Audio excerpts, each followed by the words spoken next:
broke them down last week, but this week it's time to talk to the 2022 MLR draftees themselves. The third overall pick of this year's draft joins us to talk about his journey to the league. The Fantasy Ruckers show starts right now. Where rugby and the world of fantasy sports collide. Welcome to the Fantasy Ruckers Show, bringing fantasy rugby to the masses, talking all things rugby from the MLR to leagues around the world. We're on top of it. Headphones on, pads off. This is the Fantasy Ruckers Show. Now, here are your hosts, Ryan Yee, Matt Yee, and Devin Vanderpool.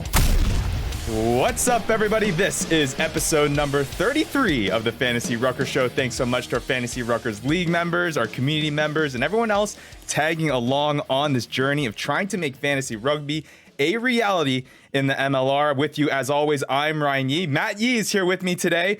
Devin Vanderpool, not so much. He ain't here on this episode. I'm starting to think this guy's trying to duck us.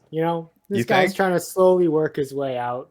He's getting too big for us. People are starting to love him. He's probably already out there training, getting ready to join Utah or something like that. So the conspiracy theories have started now that Vandy has been away for a few episodes. Maybe he's becoming an insider. He's starting to come with some inside sources. You know what? Exactly. He was dropping some stuff the last episode that he was on. He was starting to talk about the sources that he had on with the league, and I don't know. Maybe he got a job somewhere as a MLR insider that we don't know about that he hasn't told us yet. Who knows? But he was. It did seem like he was up to something. My conspiracy theory about this whole thing is that he wasn't quite happy with the way that Utah drafted this past week. Didn't pick up a hooker. I think he's going through some hooker issues. For lack of better terms. He hasn't been the same since Utah traded for Quatrin, and then traded away Quatrin. He just hasn't been quite the same. I think that was the hooker that he wanted. And he was willing to pay good money for it, Right. His heartstrings were getting pulled. He was so pumped up after hearing for that roster move and then hearing about how he was traded away for basically peanuts. We talked about it a couple episodes ago. Wasn't too happy about it. And that big signing, that huge signing that he was alluding to, that his insiders thought that he told him that was going to be happening hasn't happened yet. So maybe he's waiting for it. He's waiting for that, and then he'll make his appearance. We'll have to call him on as if we're calling on Rappaport or Adam Schefter or something now like that. Now his time's limited. His time's valuable. We only can get so much of Vandy onto this show. Exactly. But nonetheless, you're going to have to deal with Matt Yee, Ryan Yee here on this episode. Lots to break down this episode. We got a special guest on the show. We heard it. You heard it at the top with a teaser, but before we get to that, I know Matt's just itching to introduce this guy. Make sure you're following us on socials, on YouTube, everywhere, to keep on track with everything that is fantasy rugby. At the Fantasy Ruckers on Instagram, on Twitter. You can find us on YouTube as well. Throw us a like, give us hit that subscribe button. Really goes a long way. We've seen the numbers starting to go up, which can only mean that fantasy rugby is slowly growing. And we've only been one season into this thing, so we do really appreciate all the support that everyone's given us. And hey, if you want a little bit more rugby content, a little bit more conversation, you can also join the Discord channel. That link is down below in the description as well. So make sure you're doing all that good stuff. And on top of being the first to know if we do open this up to more league members, to more people who can play a little bit of fantasy rugby, you'll be able to find all that good stuff there first. Yeah. So make sure you're all doing that. But Matt, got to give it to you, man. Here we go. Better yet, if you follow us, you get to witness us making new friends of the show every week. And I can't be happier to introduce this one man, this one myth, this one legend coming on to the show. You may have seen him on Thursday as the third overall pick to Old Glory BC, but he's not only that. He's a UBC Rugby alumni. He's an outdoorsman, a woodsman, a machete lover. Sometimes he gets too close, but, on his day job, he fights fires. Sometimes he plays a little rugby, and sometimes he's going to score some tries on all the MLR teams, Nevertheless, here is our boy, Calixto Martinez. Hey, Cali Martinez joins the show. Matt, that was pretty good hype up, Cali. You got to be pumped up about that, man. Just listing off all the accolades there. Yeah, man, that was a fantastic intro. Glad to be here.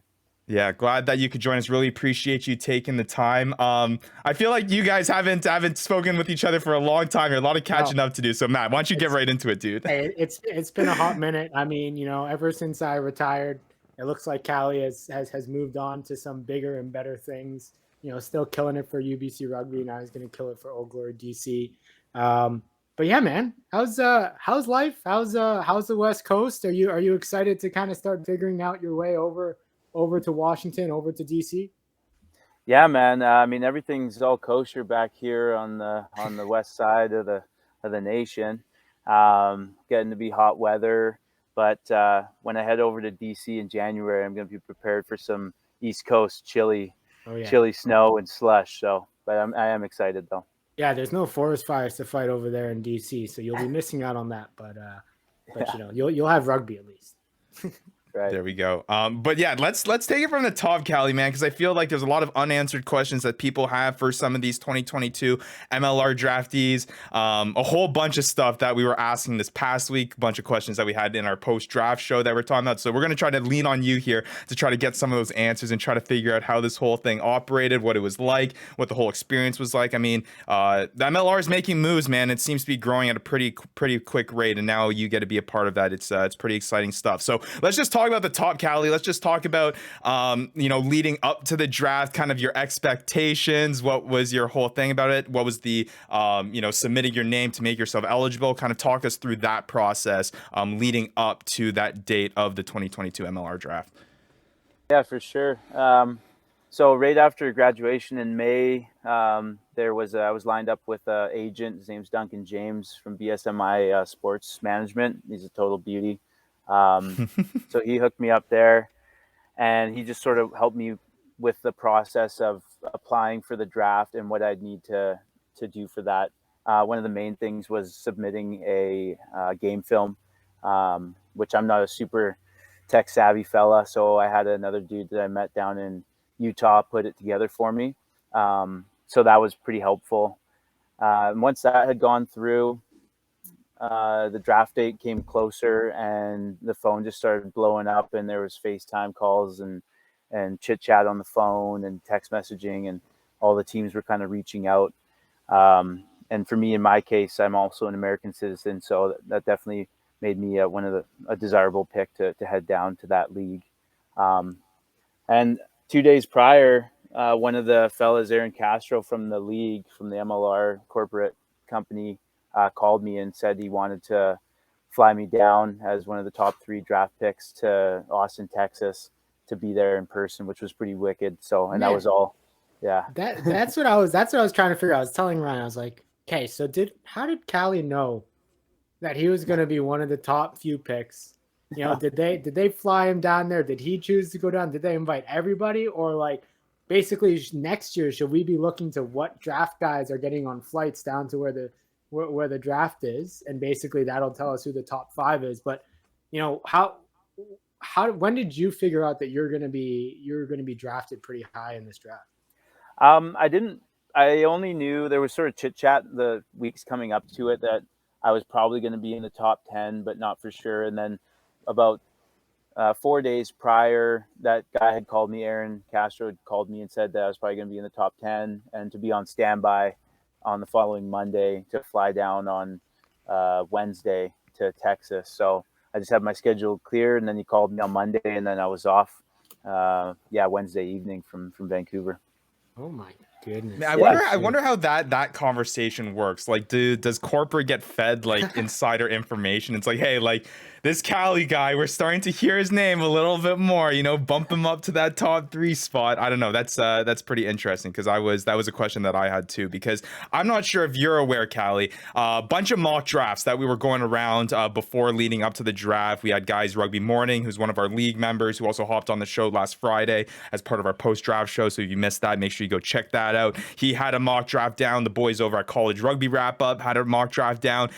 First of all, the only consensus really was that Sam Gallo was going first overall.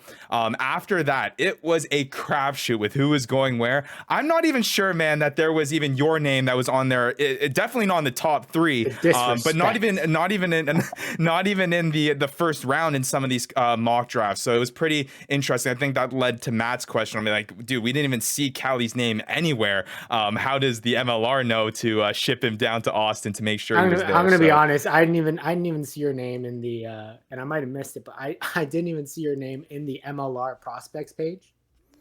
So I was looking for every University of British Columbia guy. You know, I saw Connor Byron, I saw Curly, I saw, you know, other boys, and I was like, and then I saw you get picked up. I was like, I did not see Calixto Martinez. And that's just how I roll, dog. Like, I'm just in the shadows at all times. I'm a guy. Stay out of the limelight, stay in the bush. But sometimes, you know, you get pulled from the woodwork to get put on the stage. Look, you got to do what you got to do. You know, you just rise to the occasion. That's all we know. That's right. There we go. And just stepping back, Cali, and talking about kind of that process of hiring the agent after you graduate and trying to figure out your next steps in terms of what was going to be that kind of next goal for you when it came to rugby and pro rugby. In fact, was MLR always the target? You always had your eyes set on that, or were there maybe other kind of outlets that you were looking at when it came to kind of making that next step in your rugby career? Yeah, I'm not going to lie. Like, going to the MLR was an option back in 2018 or whenever the league had started. Curry Hitchborn, our coach, had asked if I wanted to go down and play for the Seawolves. And I had known that if I had left school, I wasn't going to come back to school. So I just kind of held off. And as the years went on, I played rugby on and off. But in this last year of school, I was just super stoked on rugby, was happy to be back around the boys. And then conversations started happening about MLR stuff. And I was put in contact with Rick Solizzo over there in New York and a couple other folks from teams in the MLR. And it just started to get rolling. I was like, well, I can't say no now. Like, it's too good, you know? So I was of course, I'm stoked and grateful to be in that position. Hey, just to let you know, you've got an agent, but, you know, other fellow UBC alumni, Andrew Coe, decided to go agentless. He just went big cojones. Yeah, he just said, I'm going to represent myself. He decided that he went to the Sauder School of Business, and he had enough learning to be able to represent himself, I guess. I mean, he's a smart lad, and like, he's also been more around like some of the pro level stuff more than I have. So I'm just totally oblivious. So, like, I literally just walked out of the bush and like jump on the computer and it's on, you know. So I don't know. Out of the bush, onto the plane, onto the stage, man. Exactly. That's just how you roll. There we go. Has anybody from DC, like any of the players there, reached out to you yet, or has any of the coaches and stuff? Well, obviously the coaches, but has any of the players there reached out to you yet and kind of welcomed you to the squad? Oh yeah, it's been a super warm and friendly, an exciting welcome from a lot of the fellas, in particular Doug Fraser from UVic. But yeah, a lot of guys reaching out on social media saying, "Hey, welcome to the club, and can't wait till you get down here." And yeah, so it's been good overall. Cool. Awesome. And just stepping back a little bit here, and with before we get into the actual kind of draft itself, but the final lead up to that, you mentioned interviews and talking with teams, having these FaceTime conversations. Anything kind of cool out of that process? I mean, we always hear, like, when it comes to like NFL, NHL, some of these like draft interviews of the, you know, weird questions that they ask them, or it's kind of interesting conversations that are had. Was there anything that kind of like popped out to you when you were talking with a bunch of teams? Did you talk with a majority of them? Was there only a select few? Can you just talk about that process and speaking with some of these MLR teams? Definitely in terms of the interviews, they're pretty straightforward. Like, they want to create some rapport around the relationship and kind of understand who you are as a player and what you want to get out of the league and where you want to go. So the teams that are really interested, they'll video chat you and get everybody on board. Like, the Toronto Arrows gave me a shout, and they had 3 fellas on the call, which was really nice and super professional to have an introduction like that to the league. But no, I mean, most of the questions, they just kind of want to get to know who you are and what you like to do and where you want to go, and if you'd be a good fit. And then they ask if you have any questions. And I'm such a oblivious dork. I was like, I don't know. I'll figure it out when I get there. Yeah. Right. You just tell me where to go. You tell me what to hit, and I'll be there. Exactly. Yeah, exactly.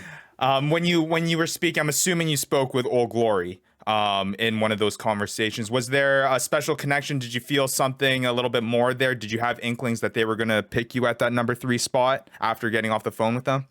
I didn't know about the number 3 situation until like the day before the draft happened, but definitely one of the main selling points was the holistic view that Old Glory put forth about setting guys up with work opportunities. They mentioned the Canadian Embassy over there in DC, which would be radical, and they really want to promote players as good human beings, well-rounded, and someone that they can count on to do good in society after they're done with their rugby career. So I really like that. Hey, there's a lot of opportunity out there in DC, but not a lot of forest to do your forestry. Yeah, that's exactly. for sure. But what was I going to ask? I was going to ask something, but I was going to say that during the interviews, did you feel obligated to show like your cast on your hand? Like, did you have to end up showing them like, oh, you know what? I got something to tell you. Took a machete to the hand, I'll be good for January, but right now, no bueno. Yeah, I'm pretty forthright about that type of stuff in terms of availability and injuries. So everyone that I spoke to, I let them know that I've got this thing going on. And, the current job that I'm working as a forest consultant in North Van, I've got that job contract until December. So I let them know that because some of the teams are looking to bring you down early, get like some early season stuff happening. And obviously I got to finish my prior obligations before I head down there.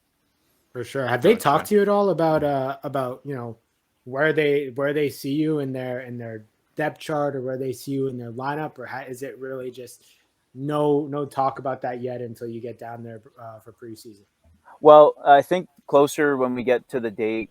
Obviously, I'm going in with no expectations. Probably, not going to play very much in the first year, but I always try my hardest.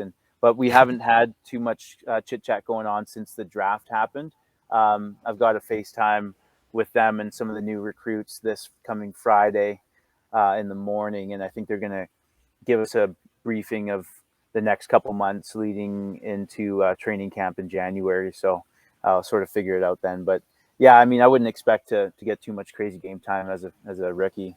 But hopefully I do, fingers crossed, Hey, Cali, this is the stuff that we need to know for fantasy purposes. I just had to ask the question, but hey, I know for sure that once you get on the field, you are going to be an absolute mutant out there, just from experience. That's funny. And last question about the draft, Cali. You're sitting there in Austin. I don't know what they got you at a table with your family, I guess. Got him at the smokehouse. You get a phone call. Is that how it works? DC was on the call when when they came up at that 3 spot and they let you know, or kind of were you surprised? Kind of what was the feelings when you finally got your name called at number 3? And I guess you walked up there and they presented you with the blue, red, and white jersey there. It was sort of hashed out. Like, I think everyone knew what spot they were going to go in beforehand. They didn't say it explicitly, but there had been some. We knew some teams like Nola Gold had traded, and then they started bringing the jerseys out, and you're kind of like, okay, what's going to happen here. So there was some lead up prior to the actual. So you already knew that you weren't going ahead of Sam Gallo, right? Yeah. And quick, just random question, just curiosity, asking for a friend. How firm was George Killebrew's handshake when you got up there? Was it a firm one, or was it a little bit of a limp guy? No, nothing limp about him. Like he was a nice fella, but solid handshake. And good to. That tells you a lot about him, man. That's what this is important questions. People need to know for sure. This is what the first requirement for a good commissioner is. You got to have a firm handshake, right? So he's shaking. I don't know how many hands he shook that night. I don't know how many guys were there, but he shook. He shook a few hands. Well, I'll tell you what, I was probably the only person that he shook on with his left hand, because that's all I had at my disposal. Oh, because your hand that was busted. And it was still firm. Oh, see, and it was still firm, yeah. That's a sign of a good commish, Hey, Ryan, you better work on that, man. Yeah, I got to work on the left-handed firm handshake. Definitely exactly. has a little limpness to it. There we go.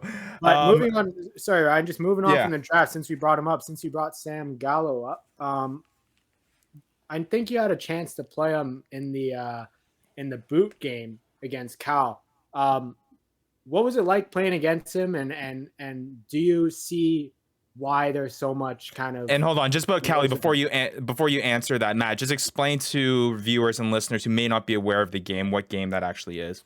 Yeah, so there's a historic game that's been going on since years, decades ago. The dawn of time. Since the dawn of time, since Nam. That essentially Cal Berkeley and UBC play each other in a 2-game series every year. I honestly forget what the actual trophy's called, so Cali, you can chime in there. It's that's not a good thing, guys. That you guys are both UBC alum, and this highly coveted trophy that you guys are supposed to be playing for. You guys are freaking deer in the headlights. When you keep winning it, it's hard to remember, right? So, oh man, so it's just a tough time. You keep lifting the same thing over again. You don't even read the title on it.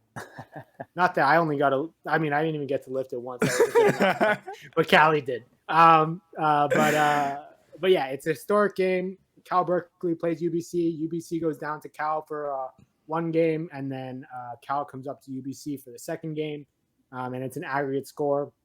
And people always get up for it. People in Cal get up for it. People at UBC get up for it, and I know the boys love it. I've got to experience a couple of them, but yeah, Cali, how's playing Sam Gallo? Tell us a little bit about that.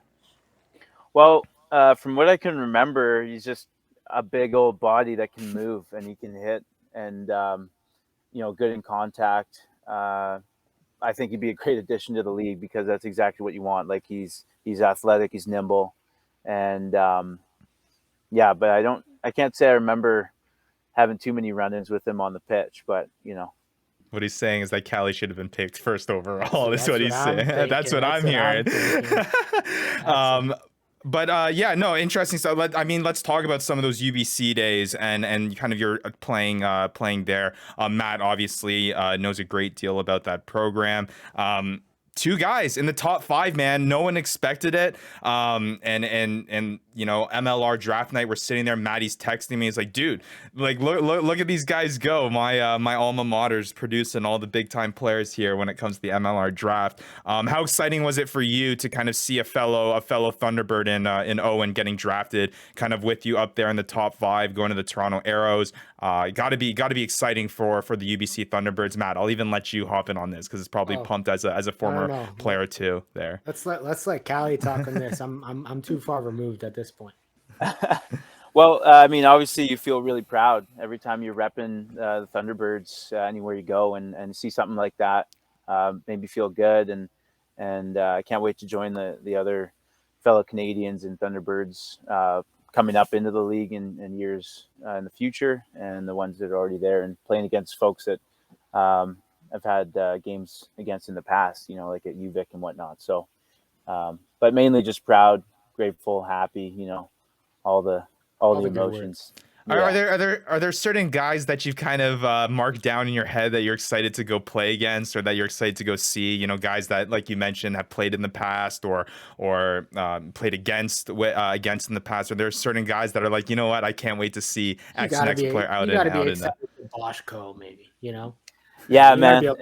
It's gonna be good to play against guys like Coe, Andrew Quatrin, Lucas Rumble, Paul Cellini. Those are all guys I played U20s with and haven't seen them in some time. So it's good to catch up with them on the field. And there's a whole bunch of guys, Foster DeWitt, and play with new guys, new Canadians like Doug Fraser, who's on my team.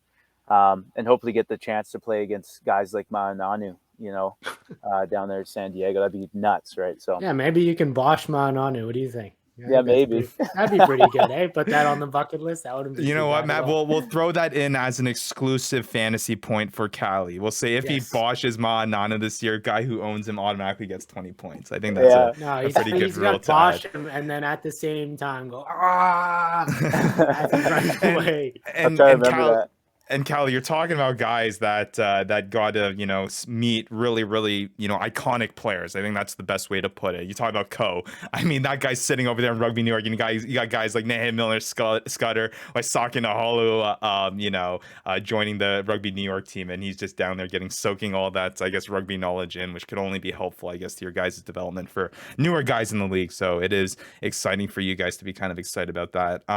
Let's talk about the league, man. Is the MLR something that you've been keeping an eye on? Have you been watching it? Did you regularly watch last season? What is kind of your familiarity with the league before you kind of got drafted there and heading into it? I mean, I feel like an idiot here, but like, I don't really keep much tabs on sports to be honest with you. So obviously no I know TV in the wilderness, man. Yeah, exactly. Like I know the fellas, I see things on social media, so I keep light tabs, I guess you'd say, but I'm not an avid watcher of the league, but I will be now. I definitely, now that I'm in the mix, I'm gonna be all over it. You'll just have to get, what's that like SpaceX internet called? You'll just have to get you a tablet. DC will have to hook you up with the mobile data. You might be in the woods, but there'll be no excuse for you to. What's going to happen is we're going to get Cali the big backpack that has the big radar, the satellite that comes out of it. So every time he's out in the bush, we'll just make sure that he brings that with him. Yeah, it'll be good training for him too. Keep him nice and fit. Got to keep those weights on and walking too. Yeah. So I guess that'll help a little bit. To talk more about the season and to kind of follow that up, I think there's a pretty important question that a lot of the people, or at least that I want to know, is the Afro coming back for Old Glory DC? You know, there's a lot of crazy hairstyles out there in the league. There is, and it gets a lot of attention. I think that from my memory, seeing some of those pictures of that Afro on you, I'm telling you that would be number one in the league for sure for hairstyles. So I'm not telling you. I'll ask you first about whether you're getting the Afro back for the season. I think I'll definitely. I don't know if I'm going to grow, because one of the biggest Afro ever was, it was like 2 years of growth, and that was a monster. I don't know if I'll get it quite that big again, but I'm definitely gonna be growing my hair out. One thing that's piqued my interest recently is the classic mullet, but like a good looking one, sort of a fro I don't think mullet. there is a good looking one. I don't think that's a thing. Come on now. Yeah, I don't think that's a thing. And get some asteroid hair going on. Yeah. There we go. But we'll see, So the fro looks kind of funny because I always tape my ears up. They're starting to get rubbed off as the seasons go on. So, the fro with that sweatband looks like Jackie Moon and semi-pro. So basically, awesome and unreal, and the all-star. Is what you're gonna look like, essentially. There we go. Pretty funny. I mean, I will say too, something that I do want to mention is that Matt, you talked about there are some crazy hairstyles in the MLR, so I think it would only be fitting, Cali, if you were able to bring that back. But nonetheless, pretty jokes. I want to go through some a quick round of kind of fast questions. You can just bang off some kind of quick answers. I know you said that not all you were as tuned in the MLR, but you soon are going to be. And I assume that you do know at least some of the teams that you'll be facing, so some of these questions shouldn't be too hard. But let's start it off right off the top. Cali, what is the team that you're most excited to play against, I should say? New York. New York? Why is that? Yeah. Well, defending champs. A lot of the fellas, they got some top-tier players up there, and I think it'll just be a hell of a game. Hopefully you can bring it to them. There we go. Place you're most excited to play, location-wise, I should say. Maybe not the team, but like the place out of all the places that are in the league, where you most excited to go. I want to say San Diego or Boston up against the Free Jacks there, because I've heard good things about both those cities, and I think it'd be a blast post-match. Go hang out and see the sights and have some fun. See the sights, eh? Yeah, you know what I'm talking about. And thing you're most excited about, not rugby related, about going to DC. I don't know how much you've heard about Washington, but what's kind of something that you're looking forward to check out? I'm looking forward to taking in some of the history and of the area. Obviously, seeing the capital itself, and hopefully get some road trips in or something while I'm over there, and go see some of the Appalachian Mountains. And maybe hit the water, go up to Maryland, get some crab cakes, stuff like that, East Coast things. I'm just picturing Cali, right? So DC will have, the tires out on the field during preseason to get them rolling and doing some of that, but they'll have like a boulder for Cali because to get him used to the outdoor stuff, it'll just be him. Cali, this one's for you, man. You can use the log that we got sitting here in the corner and you can push that over. Yeah, man, Cali's gonna roll up to the first day of training camp with his backpacking 60-liter pack on, walking right in, saying he just came down from the mountains, just came back from a 3-day camping trip. So can definitely see that going. There we go. And last rapid fire question here. Got to throw this in for the jokes. Yes or no, Matty could still strap up the boots and make his own out on the pitch after being away for like 2 or 3 years? I want to say yes. I always back the boys. I know you can do it, Matt. If you wanted to, I think you could get right back on the saddle, man. Man, you're gonna put my tires too much, and then I'm gonna get hurt. I'm gonna get hurt. You're gonna get me hurt, Cali. That's what's gonna happen. You know what happens when I run into guys your size? Yeah, nothing good, man. Yeah, something like that. I think you can. There we go. And just to wrap this interview up here, Cali.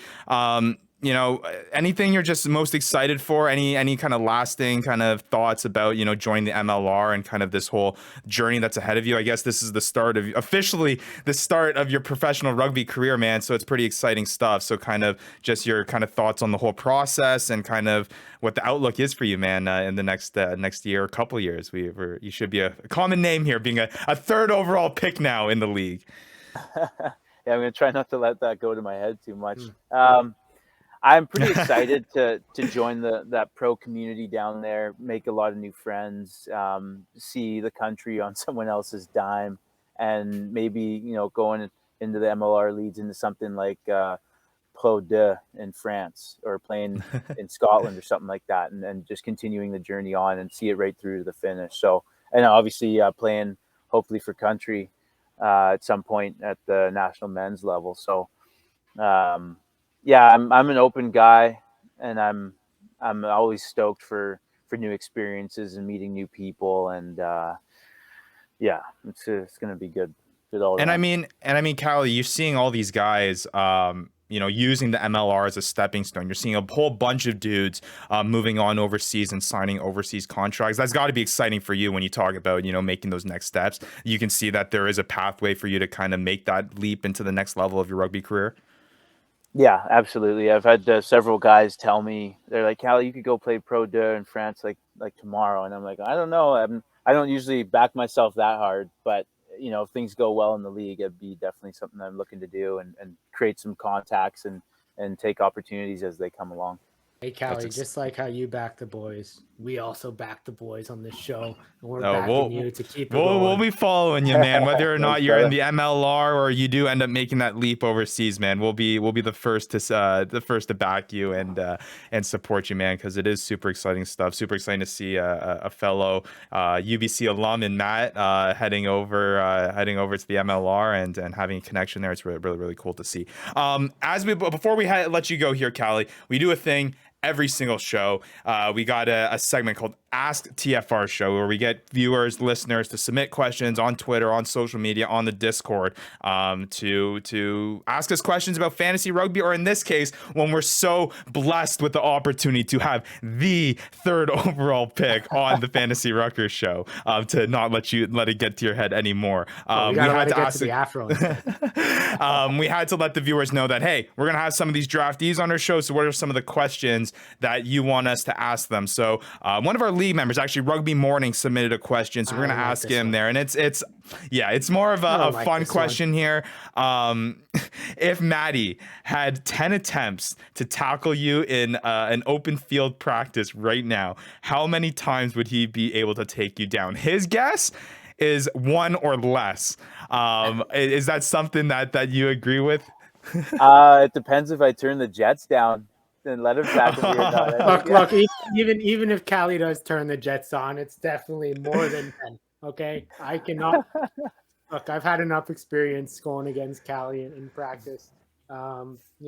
Maybe contributed to me retiring. I just couldn't take the hits from the big bodies anymore. Yeah, man. when you were putting together that highlight tape, you should have just had Matt being out there as the tackle dog. It would have made you a whole lot good. Maybe you would have been second or first overall if that was the case. Would have been borderline bullying at that point. No kidding. But hey, Cali, really appreciate your time, man. Thanks for taking the time to chat with us. Love to have you on the show whenever you're available again to talk a little bit about the league. Of course, like we said, we're going to be following you. So when you are leading up to the season or where you are in mid-season, we'd love to chat with you about your experience in the MLR and keep up to date with you, man, because now you are officially a friend of the show if you'll have it. It's a big title here, so make sure you do it with what you will. No, 100%. Anytime you guys reach out, I'm all ears and ready to talk about whatever's on my mind or whatever's happening in my life at the time. So I appreciate that a lot. There you go. Super excited, man. Good luck this offseason. Enjoy the time off. And then when January, February rolls around and we see you in that blue, red, and white in DC, it's going to be super exciting stuff. We'll make sure to catch up with you then, man. Right on. All right. Thanks, Cali. Really appreciate it, dude. Nice to see you, buddy. All right, Calixto Martinez going to the Old Glory DC, man. Super exciting stuff, dude. Really, really awesome to see that one of your buddies getting picked in the top 3 of the 2022 MLR Collegiate Draft. He's obviously going to be a force to be reckoned with. Oh yeah, I'm just glad some of the people got to just a little peek into the personality of Cali Martinez, and we're able to see the type of guy that he's shown in the past 20, 30 minutes. Because I think once he gets in the field, everybody's going to be excited. And I'm excited to watch him. He's got that. Pick him up. He's got that West Coast vibe, so he's got to learn to turn on that East Coast charm on a little bit when he moves on over to DC. Look, don't you worry. No matter what coast, Cali's got the charm on all the time. We all know. There we go. But I wanted to mention this before he headed out there. I wanted to America's Rugby News did a whole 2022 MLR draft preview, and they kind of like mentioned certain players and gave them descriptions and stuff. And I wanted to get Cali's reaction to how they described his kind of pre-draft, I guess, what would you call it, a scouting report for Cali. So we'll have to shoot that over to him, and maybe we'll ask him next time he's on the show. But it says, Cali Martinez, who is also a U.S. eligible, is older than other contenders at 25, but has been a star for the UBC Thunderbirds. He is a destructive scrummager who can play both sides, though his shorter stature makes him more likely to play on the loose head side at the pro level. So destructive scrummager is what I got out of that, which is a pretty big compliment. I can attest to that. I haven't been on the other side of it, but I've watched it pretty closely. Definitely can attest to that 100%. Something they missed there. Look, this guy can play all 3 positions in the front row. All right, if you put him to it, he'll play all 3 if you need him to play all 3. That's another thing that they missed. So, dude, it sounds like if he needs to go play wing, he'll go play wing for Old Glory. So, I was thinking, can you imagine him and Doug Fraser in the center? Just the Jets, those Jets. We'll see those Jets that he's talking about out on the outside, leading try score in the MLR. Oh, there we go. I mean, there we go. Doug Fraser is big enough, but then you put Cali beside him, and Cali's power. I don't know. That's at that point, I think I'm asking for it. So. So to kind of wrap a whole fantasy perspective bow on this whole thing, guys that he will be joining on Old Glory DC who played front row last year. We're talking about guys like Rob Iramescu. We're talking about guys like Mo Katz. Not really guys, Matt, that had a huge fantasy impact. I mean, we talked about the impact that the front row position does have. We talked about, just that it's not always there. You know what I mean? The opportunities to score, at least in our scoring format, the way that we had a heavily reliance on tries, it just didn't come often for the front row position, at least for the prop position. You look at, guys like Jack Iscaro, Jake Ilnicki, Kyle Stewart, all scoring less than 5 total fantasy points on the season. The only guy being Robbie Armescu, who scored 17.6 points of that, obviously at that hooker position. So it'll be interesting to see where Cali can kind of slot himself in that. But hey, you can carve out an athletic role, a big moving forward that can get involved in kind of those more offensive plays. It could be a diamond in the rough, I should say, when it comes to front row positions. Fantasy wise, I wonder what type of having that versatility of playing loose and tight head. and maybe hooker, right? Being able to play loose and tight end, I mean, it provides you with that versatility. I'm no front row expert. I'm no prop expert. I don't know how many guys can excel at both. But you know, having the experience of playing both, maybe that provides more opportunity to get on the field. You know, more opportunity to have fantasy impact, more opportunity to you know, get on one of the Fantasy Rucker League teams, because once he gets on there, I think he'll be able to make an impact. It's just a matter of when, really.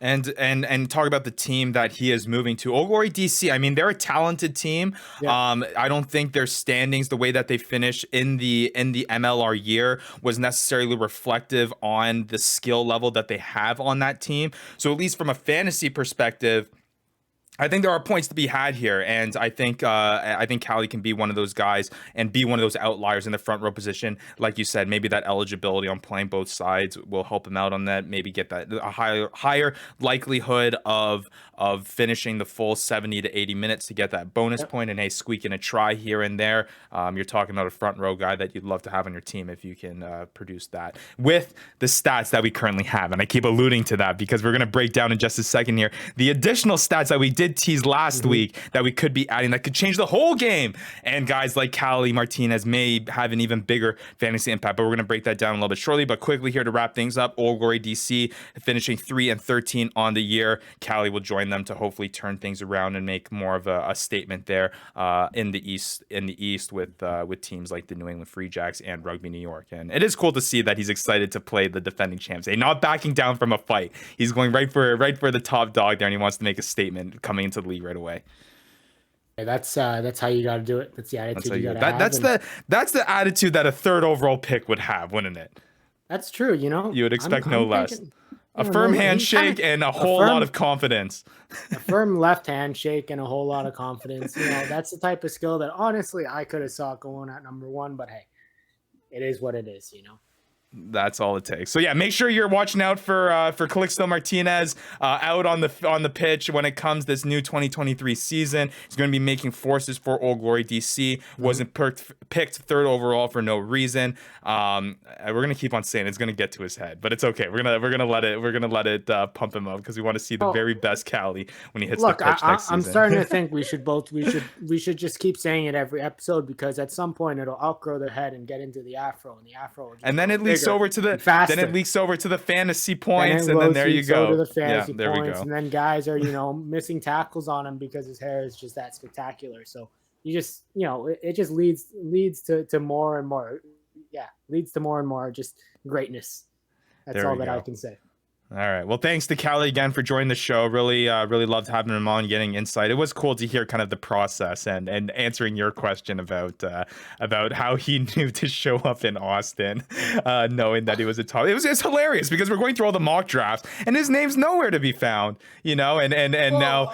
And Rugby Morning's now super psyched. He's an Old Glory DC fan, and we were chatting last episode, and we saw how much he was ogling over that. Now he has Calixto Martinez on his team and the impact that he's going to have. So, and he didn't have him on the mock draft. I don't even think he doesn't even know. He's a bandwagoner. He's a fake fan, but I'm sure he will be a real one soon. But yeah, I mean, honestly, I was thinking, hey, what if you flew down there, expect to get drafted at the smokehouse, and the next thing you know, you're eating ribs and you're not getting drafted. That's you got the ribs, but you ain't stepping on stage. You're having a Phil Kessel moment. You remember in the All-Star game way back when he's getting picked last and he's just on his own sitting there. He won the car or whatever. Imagine being that guy. We don't want to have that guy. No, we don't. Yeah, I don't want Cali to have a car. Cali doesn't need a car. He's got 2 feet. All right. So now that we got the interview out of the way, it's time to talk about these stats that we talked about towards the end of the episode last week, or last Friday, I should say. We got access to some pretty in-depth 2022 stats that hopefully, if it works out in the same way, we'll be able to apply some of these things into our 2023 year. Not set in stone just yet, but we do have the 2022 stats, so we can at least break down and see what it would look like if we were to add these stats into our league. And there are certain players like Cali that are going to benefit greatly if we can add some of these stats into it. It's pretty exciting stuff. Got to give a shout out to James Dealey, Jam Dealey on Twitter, MLR Stats on Instagram. He's had a lot of help with this, and the content that he's putting out on socials when it comes to MLR Stats is tip top, so make sure you are checking that out. And now we do have some 2022 MLR stats to play around with, Matt. So why don't we break it down here? Kind of the way that I was thinking about doing this was in this episode, towards this tail end here, quickly, we're just going to kind of go over the overview of what I actually have and what I have access to. Have a quick discussion here about if we were to implement some of these things, what would we score them as? What would be kind of the ideology behind it? How would it change the game? We'll talk about that. Then throughout the coming episodes, as we hope to bring on more interviews onto the show, hopefully more 2022 draftees and current players in the MLR, we'll fit in some of these nuggets on the tail end of episodes to kind of sneak that into you in terms of if we were to add certain components, tackles, passes, ball carries, things like that. So we're going to break that all down here, and then we'll start getting into the nitty gritty when it comes to a fantasy point perspective in the episodes to come. So, and look, Matt, we need our insider once we start getting in the nitty gritty, right? Right. We gotta have our insider back because he's got the real inside scoop. He may have been a rugby expert for less than a year, but he may know the game the best out of all of us. And you know what? Maybe he has more stats in his head that he's not sharing with us. He's got to have some more stats up in that noggin of his. Right? He's got to. But out of all these stats, Matt, I know that I kind of went over it briefly with you of what I got access to. But for you, kind of what is the thing that you're most excited about to add that we now have the numbers behind? I think I can have a guess on what it is. I think you already know. I mean, the one thing that I like, our league is missing this because our league is so offensively driven, right? Our league requires points scored. It requires you to score tries. It requires you to score tries from long out. You know, it requires you to get try assists. But once we add tackles into this, once we get tackles into this, suddenly the front row position becomes relevant. Suddenly that second row position, right? Guys who are workhorses for teams, guys who are, built to be workhorses, hit rucks, make tackles. These back row positions are suddenly, we're not looking just for the try scoring back row. We're looking for guys like Michael Smith, right?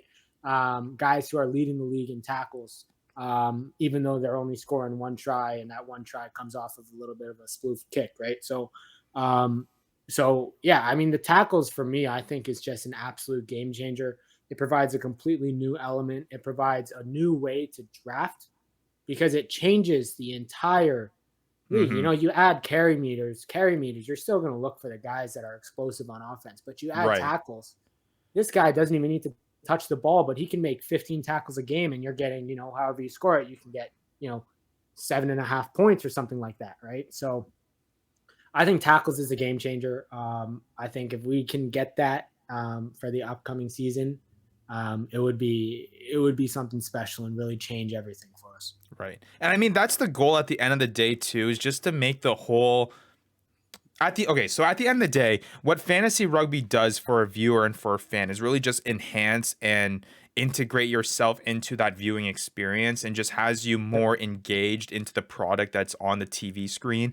And when there are more, I guess, quote unquote, point scoring opportunities or point scoring events, you're going to be looking out for. You're going to be even more engaged. If you're not just looking for the guy that's getting the ball and exploding for a big play, you're seeing, oh crap, who's that guy that just made that tackle? And you're looking for his number, and you're trying to figure it out. Like, you want fans and you want people who are watching rugby to be that engaged. And I think by adding that element, like I said, just adds that in addition, that extra addition of engagement that fans can really reach when it comes to that. So let's break it down right there, man. Guess what? I do have tackles. I do have the number of tackles that were made in this past season. I mean, you could probably take a guess on the guys that were at the top. I mean, you know, who's your guess at the number one position as tackle? Well, I forget who actually was at the number one position, but I'm going to say Mike Smith anyways. In honor of him starting med school. So in honor of him starting med school and being the top tackler in the Fantasy Rucker League. You know, he was very close, actually 15 off the top. It was actually Corey Daniel of Old Glory DC actually that made it to the top. So joining there with Cali, but yeah, Michael Smith was up there number 2 with a total of let me pull it up here. Tackles made. 240 tackles made. So hey, while you're looking at that, where's the highest front row? Do you have that? Ooh, I don't know if I can break is that a tough one? That. Because that's a tough one. I don't have the position breaking down. Yeah. What I'm thinking is that, you know, we keep talking about how this front row, this second row position has become so irrelevant in fantasy rucker, at least fantasy rugby, at least last year when we're starting it out. But, you know, to make these positions relevant and to make these positions exciting, like now you're looking for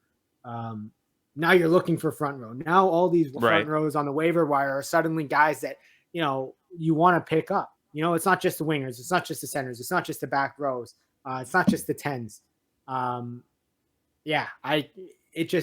That portion really makes me sad because it adds value to every position. Right.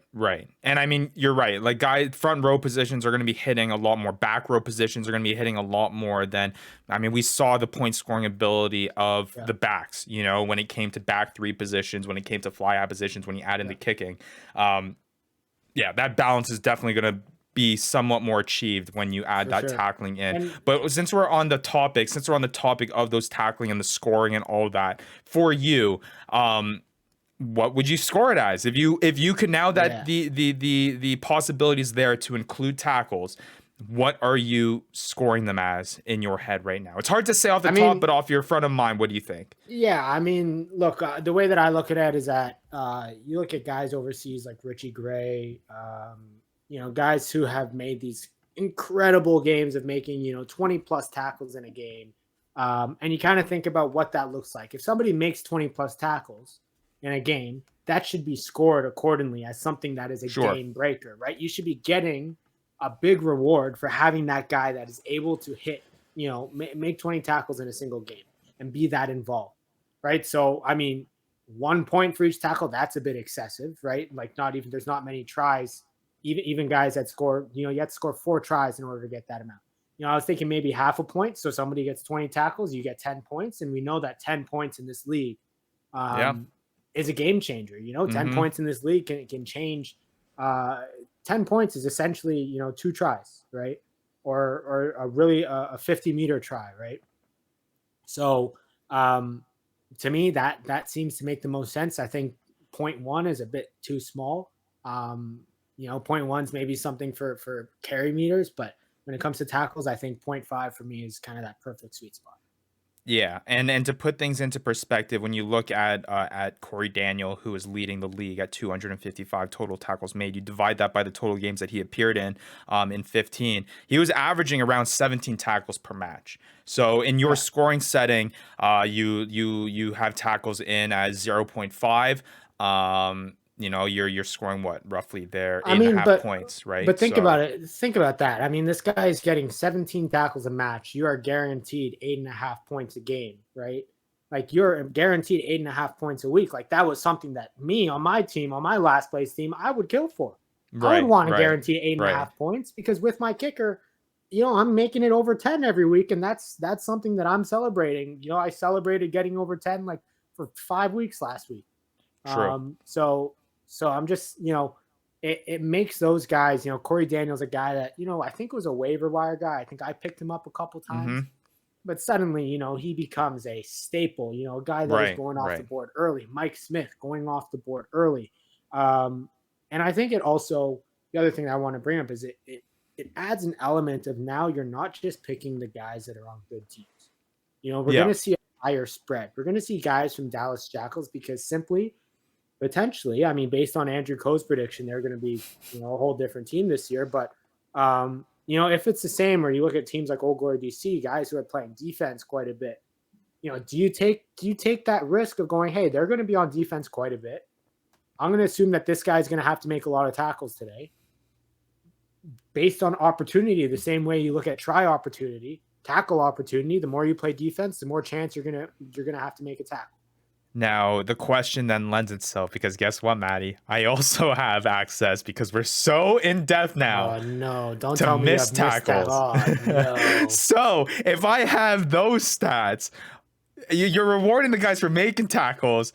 Do you then gotta penalize guys for missing tackles? Being a guy who missed a lot of tackles in his career, we do not want to be penalized for missing tackles, okay? You know, penalize me for the sin bin, right? I'll take it. Penalize me for the sin bin, right? That's well deserved. But missing tackles, you know, I think it's a little bit of a too fine margin. I don't think we need to be doing that to the Blues. You sure? I don't know, man. No, look, we want high scoring. Look, we want high scoring.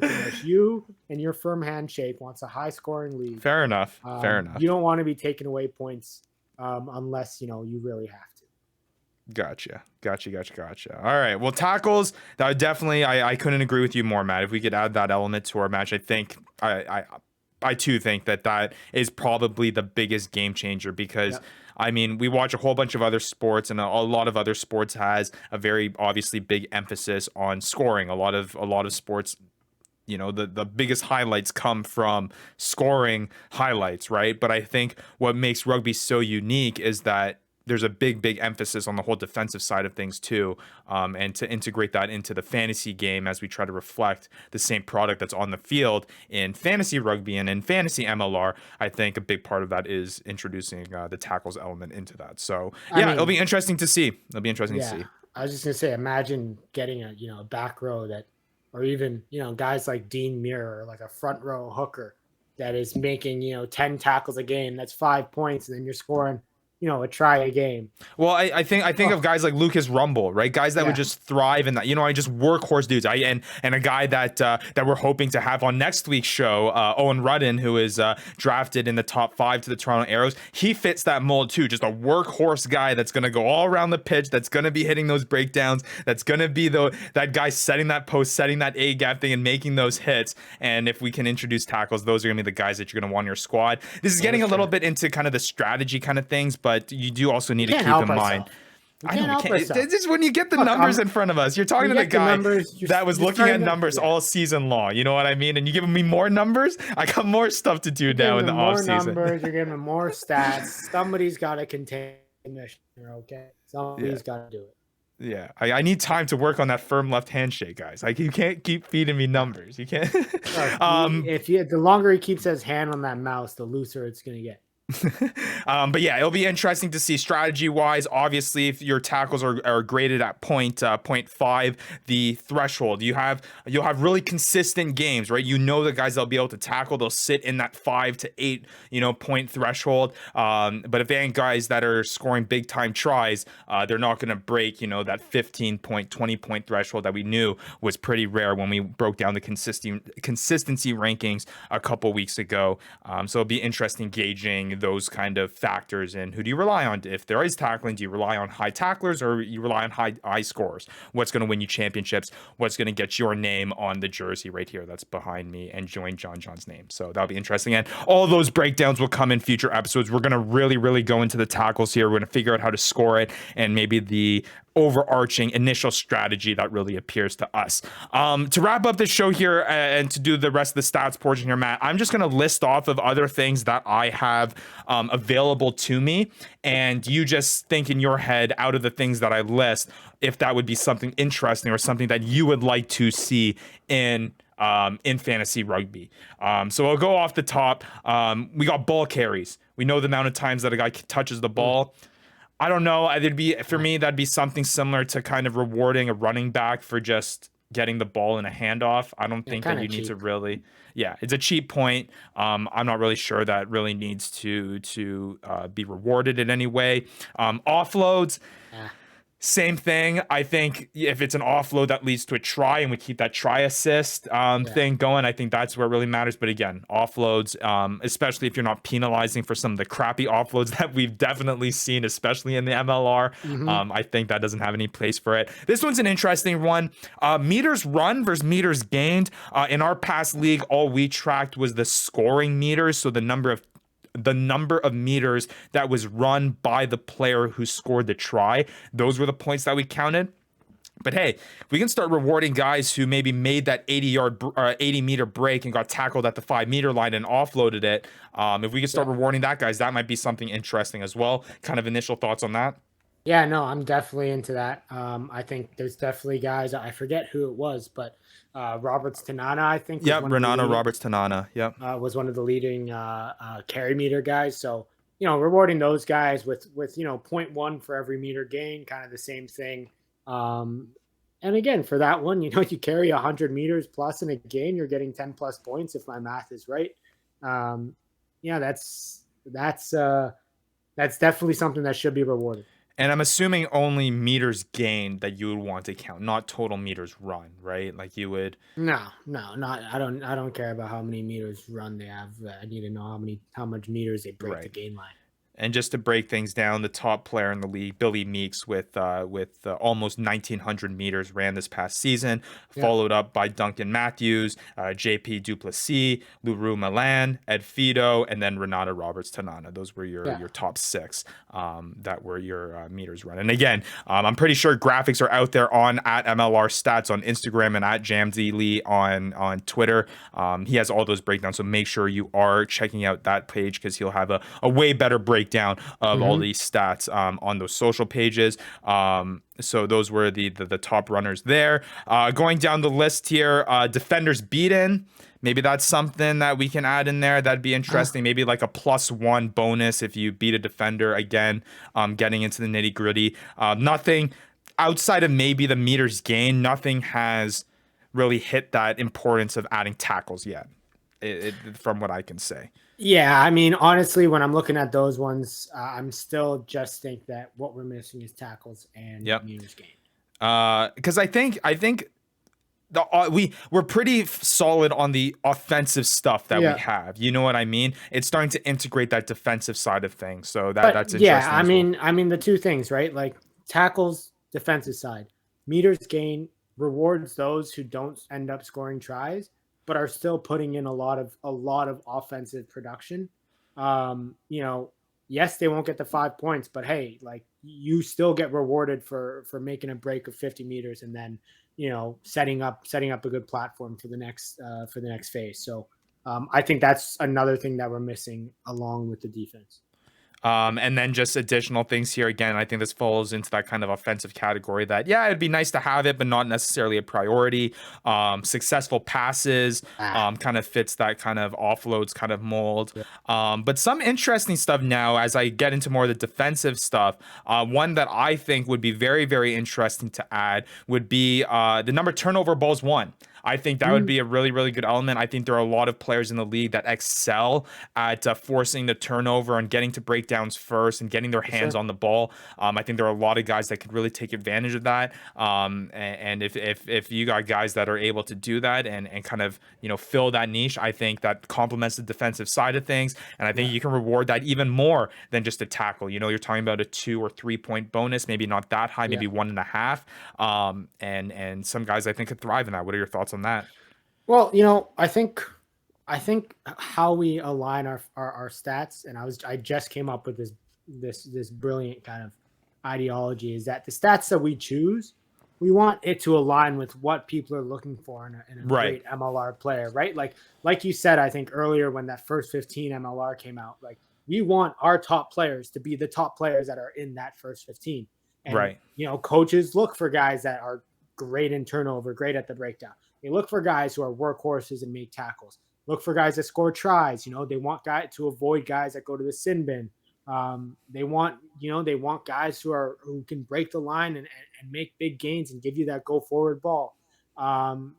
These are all the stats. As we get more of these stats, the more we can add in to make it a complete, our point system is covering the best players and giving the best players that perform the best the most points.